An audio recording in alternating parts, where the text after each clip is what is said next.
In the past, I've made some videos talking about some cheap setups that you can use in Hypixel Skyblock, whether that be on the Nether Island, in dungeons, who knows, you know, not everyone has billions of coins to just use all the time, but honestly, I don't even know why I make these cheap setup videos, because there is a money-making method that has been around for so long and is basically not going to get touched and never going to change because it's just that good and that stable, and I don't get why everyone doesn't use it. So in this video, I'm going to go over the best money-making method and my favorite money-making method in Hypixel Skyblock, and if it helps you out, I'd really appreciate a like or a subscription. Thanks. I wish I could tell you that this money-making method was foraging. I really wish I could say that, but it's not. It's mining. It's everyone's favorite skill. I actually don't think many people hate mining at this point, but it's still kind of a hold left click and enjoy some music kind of skill. I want to go over some caveats of mining because definitely it does take a little bit more time to set up than any other skill, purely because setting up for mining is actually complex compared to something like foraging where you just need a couple items. Mining, you do have to get up to Heart of the Mountain 7 if you want to be peak efficiency. You do have to grind out your powder, you do have to do all that stuff, but I'm telling you, the amount of time that you put in is going to be so worth it with the money that you actually make. If we look at my Heart of the Mountain setup right now, I actually don't have an insane amount of each powder. I have 8 million of each powder, which on paper takes 80 hours of just general grinding, just powder to get, but I definitely didn't do that. I do my daily commissions every now and then for the Crystal Hollows, and I mean, when you're getting up to Heart of the Mountain 7, you should get a bunch of powder from the commissions you're doing, but I got a lot of my powder just from mining. I think that if you go in at about 4 million gemstone powder, you should be set. And as I said, that would take about 40 hours of grinding because you're getting about 100,000 powder an hour. I know 40 hours sounds like a lot of time, but trust me, the investment into your powder is going to save you so much time on getting that sweet money, because the powder difference can make a huge difference in your money gains. If you don't know what the optimal tree looks like, you want your fortune maxed, fortunate maxed, and then mining speed and professional you want as high as possible. And then in the mithril tree, you pretty much just need mining fortune and mining speed to be as high as possible. These ones are pretty easy to max out. Getting the powder for these two perks specifically takes like forever, but both of them are pretty good.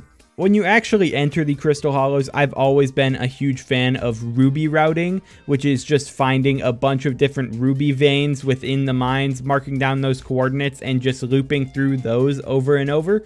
But for sake of accessibility and not having to remember the same path every time, we're just going to find the Mines of Divin because it's just the most accessible thing.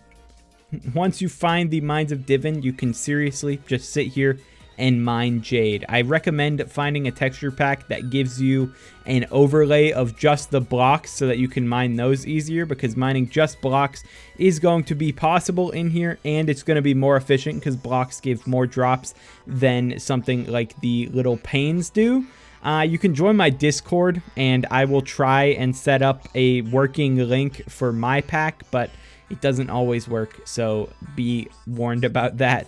But let's just do a couple minutes of this and show how much I could make an hour with my pretty mediocre setup. As I said, I have 8 million powder. I'm using a 655, and I'm going to be using a really bad pet here. I'm going to be using an epic Skatha with the tier boost on it. So it's actually a rare Skatha. This thing is terrible compared to a better Skatha with a quick claw on it instead. This thing is not that good, so it's not going to be the best option, and that's going to be super helpful for learning what you guys can actually make.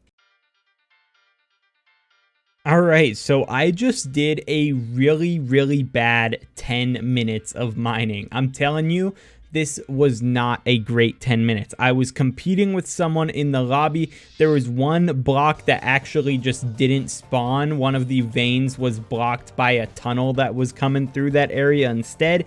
It didn't turn out super great, so it should be super pleasing to you that I say that I made 3.138 million coins in 10 minutes, meaning that you can make about 18.8 million coins an hour if you're on a bad hour. Once again, I had a bad setup too. I'm using a 655 that doesn't even have max speed. I don't have my perks fully maxed out. I don't have a legendary Scatha. I don't have a Divin's Drill. I already mentioned that I'm using a 655, but I want to clarify that again. This is not an optimal setup, and jade mining isn't the best thing you can do. I'm just giving you a starting point and showing you that even at something that is definitely later tier in the setup, but it's not the best, even at this point, you can make 20 million coins an hour to an NPC. That's a huge thing about this money-making method. Not many money-making methods in the game are just to the NPC other than gemstone mining. Most of them rely on the auction house and other players buying stuff for higher than they're actually worth. But this is a method that is stable. It's been good. It is good. There's a reason why gemstone mining got nerfed twice since it released, and it's still one of the best things in the game. So definitely let me know what you guys think about mining down below. I used to do it a lot. I've been thinking about getting back into it. It's a lot of fun if you get your setup good and you just start rolling in the money. Let me know if you want to see any other videos about mining, if you want to see some Ruby routing kind of content or anything like that. I'll definitely keep that in mind, but that's going to be it for the video. I hope you enjoyed, hope it helped you out, and I will talk to you in the next one. Peace out.